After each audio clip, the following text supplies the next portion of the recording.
ॐ अज्ञानतिमिरान्धस्य ज्ञानाञ्जनशलाकया चक्षुरुन्मिलितं येन तस्मै श्रीगुरुवे नमः। श्रीचैतन्यमनोभीष्टं स्थापितं येन भूतले स्वयं रूपः कदा मह्यं ददाति स्वपदान्तिकं।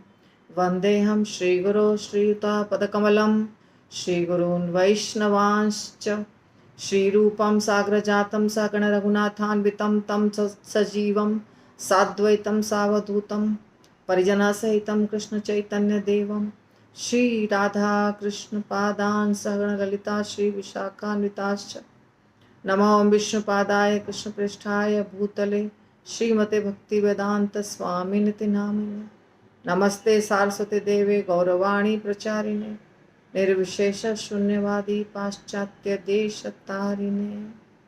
वाञ्छाकल्पतरुभ्यश्च कृपा सिन्धुभ्यैव च पतितानां पावनेभ्यो वैष्णवेभ्यो नमो नमः। जय श्री कृष्ण चैतन्य प्रभु नित्यानंद श्री अद्वैत गदाधर शिवासादि गौर भक्तवृंद। हरे कृष्ण कृष्ण कृष्ण हरे हरे हरे राम राम राम हरे हरे। जय श्री राधा कुंज बिहारी भगवान की जय। राधा वृंदावन चंद्र भगवान की जय। जगन्नाथ बलदेव सुभद्रा सुदर्शन भगवान की जय। गौर निताई भगवान की जय। बालाजी भगवान की जय। अनंत कोटि वैष्णव वृंद की जय। गुरु महाराज की जय। मुखम करोति वाचालम पंगुम लंघयते गिरिं यत्कृपातमहं वन्दे श्रीगुरुदीनतारिणे परमानंद माधव श्री कृष्ण चैतन्य रस विग्रह। ओम नमो भगवते वासुदेवाय। ओम नमो भगवते वासुदेवाय। ओम नमो भगवते वासुदेवाय। तो श्रीमद् भागवतम स्कंद 1 अध्याय 9 श्लोक संख्या 46। तस्य निर्हरण आदीनि संपरेतस्य भार्गव युधिष्ठिर कारयित्वा मुहूर्तं दुखितः अभवत्। तस्य उसका निर्हरण आदीनि दाह संस्कार संपरेतस्य शव का भार्गव हे भृगुवंशी युधिष्ठिर महाराज युधिष्ठिर कारयित्वा संपन्न करके मुहूर्तम क्षण भर के लिए दुखी अभवत हुआ।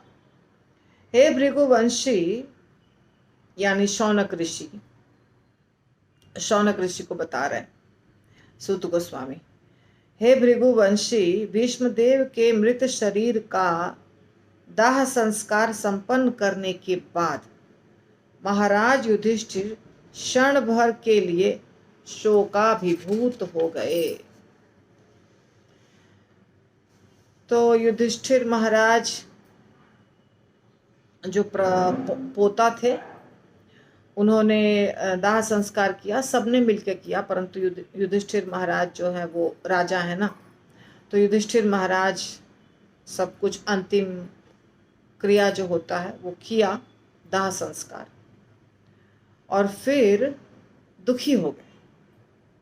शोकाभिभूत यानी पूरी तरह से दुखी हो गए। तो यही यहाँ बताया जा रहा है। श्रील प्रभुपाद कहते हैं भीष्मदेव न केवल महाराज युधिष्ठिर के परिवार के मुखिया थे, अपितु उनके तथा उनके भाइयों एवं माता पिता के लिए एक महान दार्शनिक तथा मित्र थे।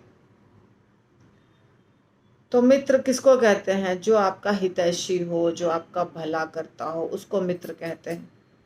ऐसा लगता है लोगों को मित्र का मतलब कॉलेज में पढ़ने वाले फ्रेंड्स, स्कूल में पढ़ने वाले जो हमारे फ्रेंड्स होते हैं, बस वही उतने ही मित्र हो गए।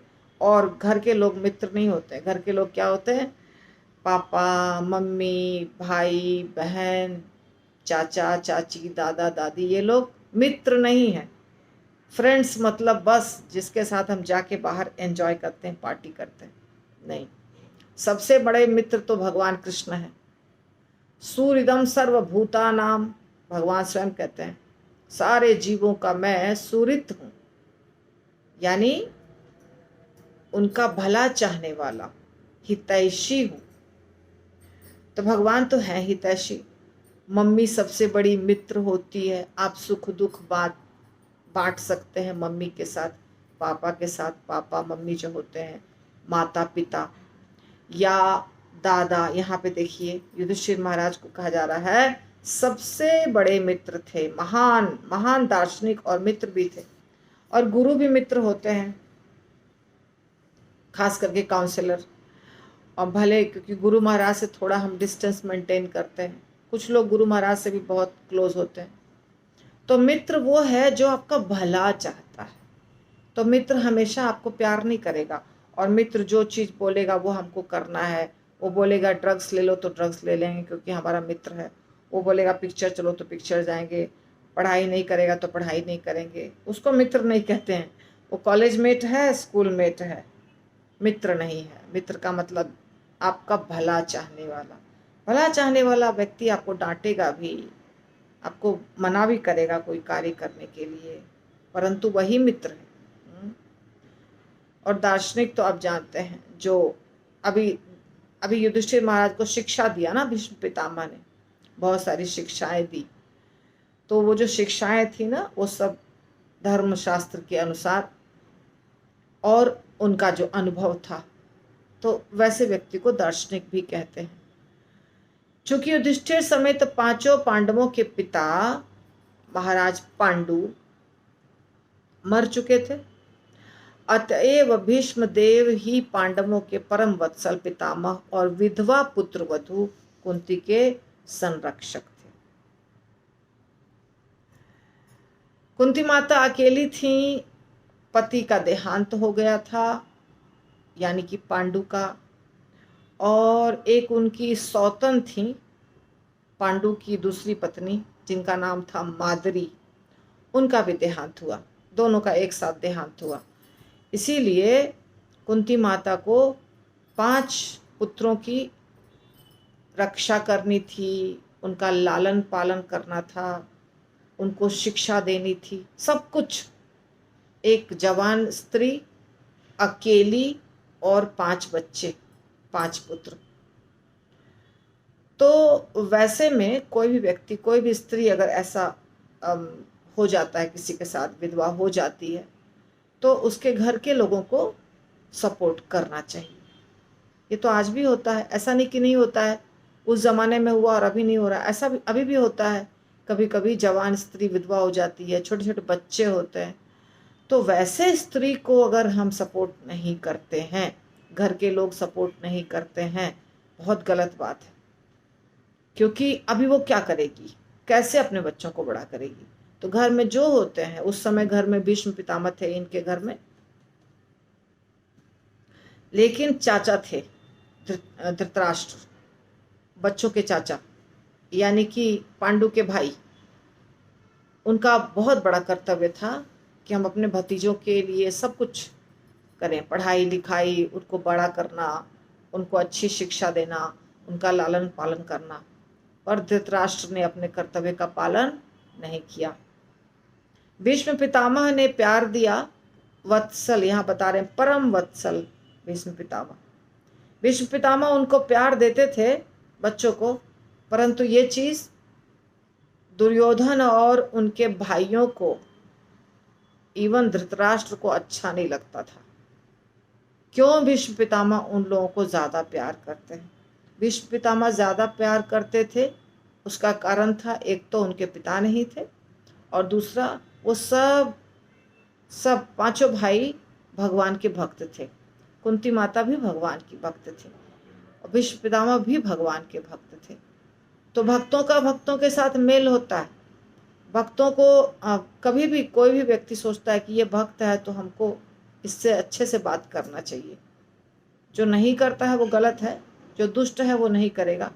तो भक्त को देख करके, भक्त के साथ बात करके, उनके साथ जो भी डीलिंग होती है बिजनेस का, दूसरे व्यक्ति को थोड़ा लगता है कि हाँ हमें अच्छे से करना चाहिए क्योंकि ये भक्त है, ये नाराज़ नहीं होना चाहिए हमसे। तो भक्तों का व्यवहार ऐसा होता है और होना चाहिए। तो ये सब कारण था कि भीष्म पितामह उनको प्यार करते थे ज़्यादा, और उन लोगों को नहीं अच्छा लगता था, कौरवों को नहीं अच्छा लगता था। कौरव यानी कौरव तो सब थे, पर यहाँ पे कौरव सिर्फ धृतराष्ट्र के बच्चों को कहा जा रहा है, और धृतराष्ट्र वास्तव में सब कुरुवंश के ही थे। तो पांडव भी कुरुवंश के ही हुए, यानी कि 5 भाई, अर्जुन जो 5 भाई थे वो भी कौरव ही थे, परंतु उनको कौरव नहीं कहा जाता है, उनको पांडव कहा जाता है। तो ये सब है महाभारत के युद्ध के पीछे कहानी। तो वास्तव में संरक्षक थे भीष्म पितामह, उनकी जिम्मेदारी थी रक्षा करना, संरक्षक थे।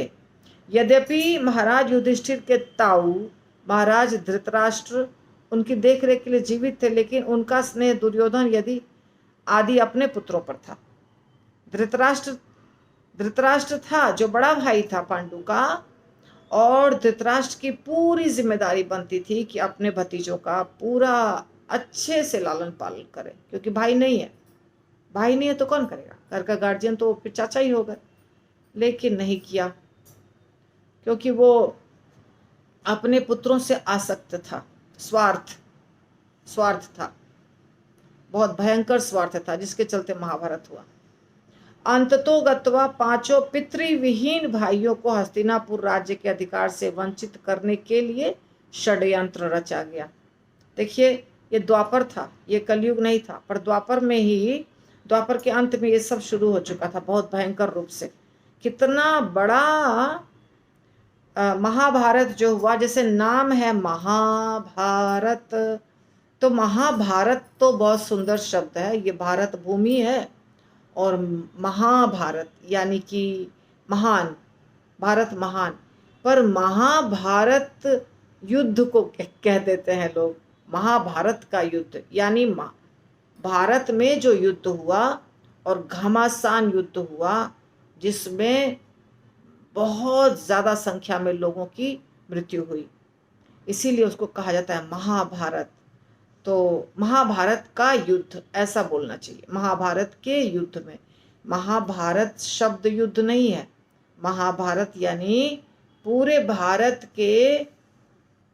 भारत भूमि जो थी, यानी उस समय पूरी धरती भारत भूमि थी, तो उस भारत भूमि में क्या क्या हुआ।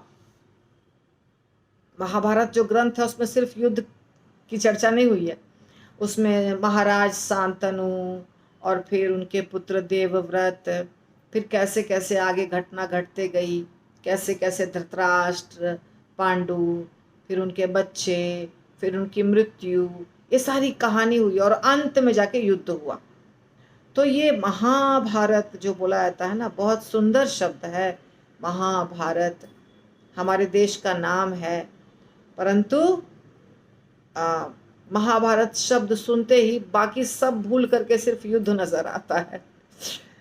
तो ये जो 5 भाई थे, इनको कैसे राज्य से बेदखल कर दिया जाए, इनको भगा दिया जाए, और ये जो धृतराष्ट्र और उसके 100 पुत्र, उनको सारी संपत्ति मिल जाए, वो बहुत खुश रहें, वो राज्य करें, एंजॉय करें, भोग करें, ये प्रपंच रचा गया, जिसको षड्यंत्र कहते हैं।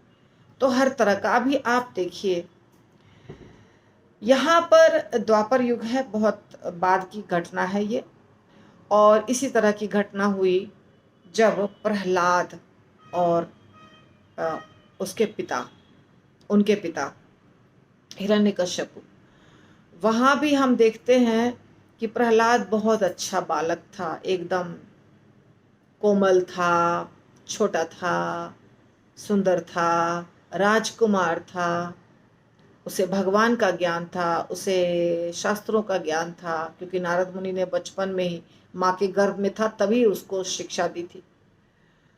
परंतु उसके साथ कितनी कितनी कितनी भयंकर भयंकर घटनाएं घटी, और सारा षड्यंत्र रचा हिरण्यकश्यपु ने, उनके ही पिता ने, उनको मारने के लिए। क्यों मारते? जब व्यक्ति का स्वार्थ सिद्ध नहीं होता है तो अपने पुत्र को भी कोई नहीं छोड़ता है, अपने भतीजा को नहीं छोड़ता है, अपने पुत्र को नहीं छोड़ता है, अपने पुत्र वधू को नहीं छोड़ता है। ये है भौतिक दुनिया, इस दुनिया में ये सब होता है। तो प्रहलाद महाराज को उनकी माता से भी जहर दिलवाया गया, कयाधु से, हिरण्यकश्यपु ने बोला अपने पत्नी को कि तुम जाके ये जहर वाला खीर खिलाओ अपने पुत्र को, मुझे वो नहीं चाहिए, उसको खत्म करो और तुमको देना ही पड़ेगा जाके। उसने खिलाया। पर कहते हैं ना, जाको राखे साइया मार सके न कोई, बाल न बांका कर सके जो जग बैरी होए। राखे कृष्ण मारे के, मारे कृष्ण राखे के।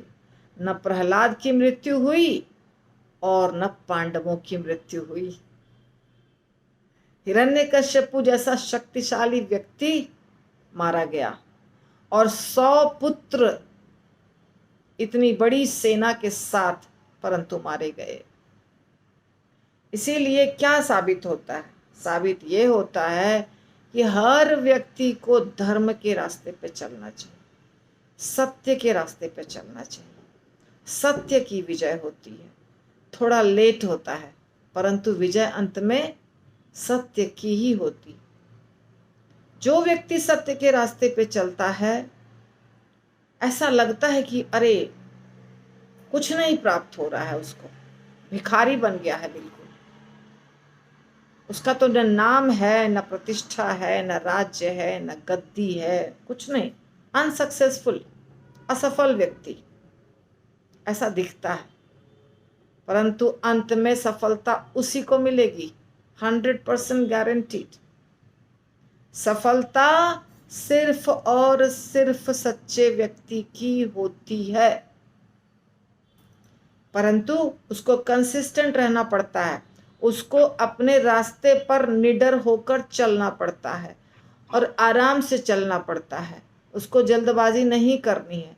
हमको भगवान जो देंगे उसमें ही हमको संतुष्ट रहना, ऐसा सोचकर उसको अपने रास्ते पर चलते रहना चाहिए, चलते रहना चाहिए। जो सेवा भगवान की है वो करते रहनी चाहिए और वही टिकता है। असत्य जो होता है, झूठ जो होता है या भौतिक चीजें जो होती है, वो बुलबुले के समान बहुत जोर से बुलबुला ऊपर उठता है, बाद में खत्म, वैसे ही वो खत्म हो जाता है, बहुत ऊपर उठ करके खत्म हो जाता है। इसलिए ये सारी घटनाएं साबित करती हैं कि सिर्फ और सिर्फ क्या करो, भगवान के रास्ते, बताए हुए रास्ते पर चलो, भक्ति करो, आराम से जीवन को बिताओ, शांति से बिताओ। ज्यादा नाम, प्रतिष्ठा, पैसा, धन, दौलत, शीला प्रभुपाद सुबह में जो बताए थे वो कोट जो मैंने पढ़ा उसमें यही बता रहे हैं शीला प्रभुपाद। मोटर, गाड़ी, लड़की, पैसा, इसके पीछे मत भागो, अपने शरीर को स्वस्थ रखो और भगवान की सेवा करो, भगवत धाम लौट चलो, है ना, यही बात है। तो राजमहलों में सामान्यतः व्याप्त कपट चला, पांचों भाई को वनवास दे दिया गया। जब तक यहाँ थे तब तक भी छल कपट चला और बाद में तो भेज दिया गया जंगल, वनवास, अज्ञातवास। लेकिन भीष्मदेव महाराज युधिष्ठिर के लिए अपने अंतिम क्षण तक शुभ चिंतक, पितामह, मित्र और दार्शनिक बने रहे। वे महाराज युधिष्ठिर को सिंहासन पर बैठा देखकर खुशी खुशी मरे, अन्यथा वे पांडवों के अनुचित कष्टों के कारण अपने कष्टों को सहने के बजाय बहुत पहले शरीर त्याग कर चुके होते। वे उपयुक्त अवसर की प्रतीक्षा में थे, क्योंकि उन्हें विश्वास था कि कुरुक्षेत्र के युद्ध में पांडुपुत्र अवश्य विजयी होंगे, क्योंकि उनके रक्षक श्री कृष्ण थे। तो यहाँ पे प्रभुपाद कह रहे हैं कि वो युधिष्ठिर महाराज को राजगद्दी पर बैठे देखे और बहुत खुश हुए। युधिष्ठिर महाराज राजगद्दी पर बैठे थे, ये उनके राजगद्दी पर बैठने के बाद भीष्म पितामह शरीर त्यागे हैं। लेकिन भीष्म पितामह कुरुक्षेत्र के युद्ध भूमि में ही लेटे हुए थे, वो वहां जाकर देखने नहीं गए थे। खबर मिली होगी और राजा बनकर के युधिष्ठिर महाराज आए, वो सब देखा उन्होंने। क्योंकि शरशैया पर जब लेटे थे तो लेटे लेटे ही उनका प्राण निकला, तो वो राजमहल तो वैसे में नहीं जा सकते हैं, परंतु यहाँ पे प्रभुपाद लिख रहे हैं सिंहासन पर बैठा देखकर, पता नहीं कैसे सिंहासन पर बैठा देखा, शायद बोलने की ये भाषा है। तो भीष्म पितामह युद्ध भूमि में ही थे। ओके, किंतु भगवत भक्त होने के कारण वे जानते थे कि भगवान का भक्त कभी भी नष्ट नहीं किया जा सकता। न मे भक्तः प्रणश्यति कौन्तेय प्रतिजानीहि न मे भक्तः प्रणश्यति, ऐसा भगवान कहते हैं अर्जुन को, हे अर्जुन जाके बता दो कि मेरे भक्तों का कभी नाश नहीं होता। तो भीष्म पितामह को पता था कि युधिष्ठिर क्या होगा, विजयी और राजा बनेगा, पता था। भीष्म पितामह जानते थे कि कृष्ण भगवान हैं, कृष्ण उनके साथ हैं, सब कुछ जानते थे। किंतु महाराज युधिष्ठिर को भीष्मदेव की इन शुभकामनाओं का पता था, अतएव वे अवश्य ही अत्यधिक वियोग का अनुभव कर रहे होंगे। वे इस महान आत्मा के विछोह से शोकाकुल थे, उनके त्यक्त शरीर के लिए नहीं जो भीष्मदेव ने त्यागा था। अंत्येष्टि क्रिया आवश्यक थी, यद्यपि भीष्मदेव मुक्त आत्मा थे। चूंकि भीष्मदेव निसंतान थे, अतएव सबसे बड़े पौत्र युधिष्ठिर महाराज ने अंत्येष्टि क्रिया की। उन्हीं को अधिकार था क्रिया का। यह भीष्मदेव के लिए वरदान स्वरूप था कि परिवार के समान रूप से महान व्यक्ति ने इस महापुरुष के अंतिम संस्कार संपन्न किए।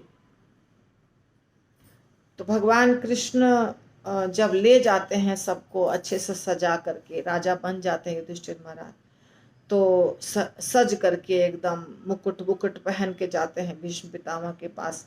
भगवान उस समय श्रील प्रभुपाद कहते हैं कि भगवान चाहते थे कि भीष्म पितामह बहुत प्रसन्न हो देख करके कि अंत में युधिष्ठिर राजा बना।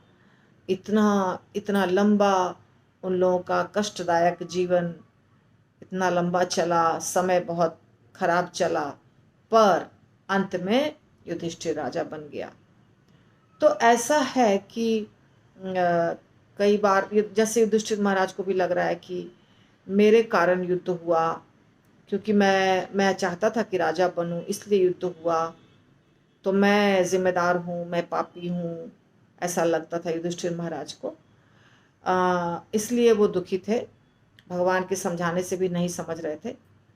परंतु यहाँ जो चीज़ भगवान कहते हैं ना कि परित्राणाय साधूनाम विनाशाय चतुष्कृताम, जो साबित कर रहे हैं भगवान यहाँ पे, वो ये जैसे भगवत गीता उन्होंने बोला, युद्ध भूमि में ही बोला, तो उन्होंने क्या बोला कि अपने कर्तव्य का पालन करो और वर्णाश्रम धर्म का पालन करो। यदि तुम क्षत्रिय हो तो तुम्हें तो क्रोध आएगा, जब तुम्हें कोई ललकारेगा, तुम्हारे राज्य पे आक्रमण करेगा, तो तुम शांति से बैठ के माला लेके जप नहीं कर सकते। ये माला लेके जप करना ब्राह्मण का कार्य है, साधु महात्माओं, ये क्षत्रिय का कार्य नहीं। क्षत्रिय को तुरंत क्रोध आता है, तुरंत पीछे से वो निकालेगा तीर और चला देगा, क्योंकि क्षत्रिय का खून वैसा होता है। तो क्षत्रिय हो करके यदि तुम कहते हो कि मैं युद्ध नहीं करूंगा, भीख मांग के खाऊंगा, वो ज़्यादा अच्छा है, मैं क्यों मारूंगा, तो ये होने वाला नहीं है। बाद में तुम्हारा अपमान होगा, सब लोग तुमको दुत्कारेंगे, तुम्हारा जितना नाम है सब समाप्त हो जाएगा, और फिर तुम बर्दाश्त नहीं कर पाओगे। इसलिए तुम अपने धर्म का पालन करो। तो ये शिक्षा दे रहे भगवान कि जो जिस स्थान पर है, कोई व्यक्ति अगर राजा है तो उसको राजा के कर्तव्य का पालन करना चाहिए। यदि कोई गुरु है तो गुरु के कर्तव्य का पालन करना चाहिए। ऐसा नहीं कि राजा बन जाएगा। राजा जो है, अभी हम लोग का मंदिर है, हम लोग के मंदिर में एक सिक्योरिटी डिपार्टमेंट है, एक फाइनेंस डिपार्टमेंट है, जहाँ पे बाहर के लोगों को दिया जाता है, वो नौकरी दी जाती है। तो जो सिक्योरिटी डिपार्टमेंट है, जिसको स्कैनिंग करना होता है सबके बैग का, या माता जी लोग चेक करती हैं सबको, किसी के बैग में कुछ तो नहीं, या तो किसी के बॉडी में कुछ बॉम्ब तो नहीं है, सारे मंदिरों में ये सब होता है। तो उनको माला अलाउड नहीं है कि आप सिक्योरिटी का कार्य कर रहे हैं और हाथ में माला लेके चैंटिंग कर रहे हैं। हालांकि मंदिर है ये, फिर भी कोई भी सिक्योरिटी का आदमी माला नहीं कर सकता। तो मैंने कई बार देखा है, कोई कोई माताजी सिक्योरिटी में काम कर रही थी, बाद में वो नौकरी छोड़ करके माला जप रही हैं, मंदिर आ रही हैं। तो ये हो सकता है कि जब आप जॉब नहीं कर रहे हैं तब आप माला कर रहे हो, या घर जाके माला कर रहे हो, या आप नॉर्मल कपड़े में आए हैं, उस समय जॉब पे नहीं है और आप माला का जप कर रहे हैं। तो इसी प्रकार यदि कोई व्यक्ति फाइनेंस में है, ऑफिस में काम कर रहा है, तो उसको पूरा टाइम 8 घंटे काम करना है। बाद में आपको माला जप करना है, आने के पहले या जाने के बाद। तो अपनी सेवा सबको करनी होती है। तो उसी प्रकार जैसे अर्जुन, युधिष्ठिर, ये सब क्षत्रिय थे। क्षत्रिय का धर्म है देश की रक्षा करना, बॉर्डर की रक्षा करना, स्त्रियों की रक्षा करना, बच्चों की रक्षा करना, बूढ़ों की रक्षा करना, राज्य चलाना। तो वो करना पड़ेगा, वो जरूरी है। ये शिक्षा दे रहे हैं भगवान। और अंत में कोई व्यक्ति अगर कहता है मैं पूर्ण रूप से कृष्ण को समर्पित हो जाऊंगा, तो ठीक है, जब समर्पित हो जाओ तब पूरा हो जाओ। जैसे भरत महाराज जब तक राज्य किए, राजपाट चलाए, जब उनको लगा अब मुझे राजपाट नहीं चलाना है, सब कुछ छोड़ के जंगल चले गए। हाँ, जंगल जाकर के हिरण को देख करके अपने कर्तव्य को भूल गए कि मुझे क्या करना चाहिए क्या नहीं करना चाहिए, हिरण में आसक्त हो गए। ये अलग कहानी है। हिरण में आसक्त हो गए, अगला शरीर हिरण का मिल गया, ये अलग कहानी है। परंतु वो छोड़ करके सब कुछ फिर जंगल गए। इसी प्रकार परीक्षित महाराज सब कुछ छोड़ करके फिर पूछने गए कि मुझे 7 दिन क्या करना चाहिए, मेरी मृत्यु को अब सिर्फ 7 दिन बचा है, तो मुझे 7 दिन में क्या करना चाहिए, क्या हमारा कर्तव्य है। सुखदेव गोस्वामी आए, भगवत कृपा से सारे साधु महात्मा, वहाँ नारद मुनि भी थे, सब थे, बड़े बड़े ऋषि मुनि। उस सब ने सुखदेव गोस्वामी को व्यासासन पर बैठाया कि आप ऐसे उम्र में सबसे छोटे हैं, परंतु व्यास आसन पर बैठने के लायक आप ही हैं। हालांकि 16 वर्ष के थे सुखदेव गोस्वामी, फिर भी उनको व्यासासन पर बिठाया और परीक्षित महाराज कथा सुने। तो जब कथा सुन रहे थे तो सिर्फ कथा सुन रहे थे, फिर राजपाट और कथा एक साथ नहीं चल रहा था उनका। तो यदि कोई राजा, जैसे कि आप देखिए धृतराष्ट्र भी लास्ट में जब उनके 100 पुत्रों की मृत्यु हो गई, तो विदुर जी जो चले गए थे घर छोड़ करके, दुर्योधन ने उनको बहुत बोला था, बहुत कुछ इंसल्ट किया था, अपमान किया था दुर्योधन ने, बहुत गलत गलत शब्द बोल करके। तो फिर विदुर जी चले गए थे घर छोड़ करके। लेकिन जब ये सब हो गया, 100 पुत्रों की मृत्यु हो गई, और धृतराष्ट्र फिर भी अपने राजमहल में ही रह रहे थे। युधिष्ठिर के राजा उनका जो राजमहल था। तो विदुर जी आते हैं और बहुत डांटते हैं धृतराष्ट्र को, तुमको इतनी ज़्यादा आसक्ति है कि तुम जैसे कुत्ते को टुकड़ा दे देता है और वो उस मालिक के पास जाता है, वैसे तुम अभी भी रह रहे हो राजमहल में। तो काफ़ी डांट करके और फिर निकाला राजमहल से। तो धृतराष्ट्र, गांधारी, कुंती माता सब जंगल चले गए, और सब जंगल में जाके एकदम राजसी लाइफ नहीं, जंगल वाला लाइफ बिता रहे थे। भजन कीर्तन, जो भी उनको उस समय ऋषि मुनि जो भी होंगे, गुरु होंगे, वहाँ का जो जीवन होता है जंगल का, वो तो अलग होता है। राजसी जीवन में राजसी भोजन, राजसी बिस्तर, राजसी सब सोने चांदी के बर्तन, उसमें खाना पीना, नौकर चाकर, सॉफ्ट बेड पे सोना, ये सब राजा का है। परंतु जंगल गए तो क्या होगा, जो झोपड़ी में रहना होगा, मिट्टी रहेगा नीचे, मिट्टी की लिपाई पुताई करके उसमें रहना होगा, पत्ते पर खाना होगा, यही सब होता है जंगल का लाइफ। तो उन लोगों ने वैसा ही जीवन बिताया अंत में। तो कहने का मतलब है कि भगवत गीता में भगवान ने ये नहीं बोला कि तुम लोग अपना सारा काम छोड़ दो और सारे लोग माला जपो। अगर पूरी धरती, पूरा ब्रह्मांड माला जपता है, बहुत अच्छी बात है, वो तो नहीं होगा। आप माला जपेंगे, आप ब्राह्मण हैं या आप क्षत्रिय हैं, आप वैश्य हैं, आप शूद्र हैं, आपका कुछ कर्तव्य है।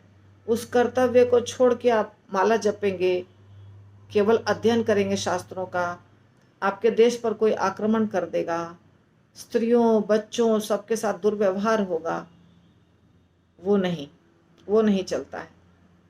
तो जब आप भौतिक दुनिया में हैं तो अपने परिस्थिति के अनुसार कर्तव्यों का पालन भी करना पड़ेगा। आप समझिए, इस्कॉन मंदिर है या दुनिया का कोई भी मंदिर है, वहाँ पे सिक्योरिटी डिपार्टमेंट होता है, बाहर का व्यक्ति आके बम ब्लास्ट कर सकता है, और किया भी है। कितने मंदिरों को तोड़ा है, आतंकवादी हैं, बहुत लोग हैं, तो रक्षा करना पड़ता है। तो यहाँ जो महाभारत युद्ध हुआ उसमें वो शिक्षा मिली है कि तुम राजा हो तो राजा के कर्तव्य का पालन करो, क्षत्रिय हो तो युद्ध करो। चौथा अध्याय अभी हम आज सुबह कर रहे थे, लास्ट श्लोका चल रहा है, उसमें भगवान क्या कह रहे हैं? ज्ञान रूपी शस्त्र से अज्ञानता को काट करके योग में स्थित हो और युद्ध करो। युद्ध करो क्यों? क्योंकि तुम क्षत्रिय हो, तुम राजपुत्र हो, तुम्हें अपने अधिकार के लिए लड़ना पड़ेगा। तुम्हें राज्य से भगा दिया गया है, इन लोगों ने तुम्हारे साथ प्रपंच किया है, तुम्हारे साथ षड्यंत्र किया है, तुमको भगा दिया। भगवान नहीं आएंगे लड़ने के लिए, लड़ना हमको ही पड़ता है। हम करोड़ों करोड़ों अरबों खरबों की संख्या में मनुष्य हैं, तो भगवान सबके लिए लड़ेंगे क्या? नहीं। भगवान ने हमको सामर्थ्य दिया है, हमें अपने अधिकारों के लिए भी लड़ना है और भगवान की भक्ति भी करनी है। ये बहुत अच्छी शिक्षा भगवान दी है भगवत गीता में। ठीक है, आधा घंटा हो गया तो हमारा समय भी हो चुका है 27 तारीख, और कल हम अगला श्लोक करेंगे। ठीक है ना? डेट लिखते समय मैंने क्या क्या करती हूँ मैं, 2030 लिखी थी। शील प्रभुपाद की जय।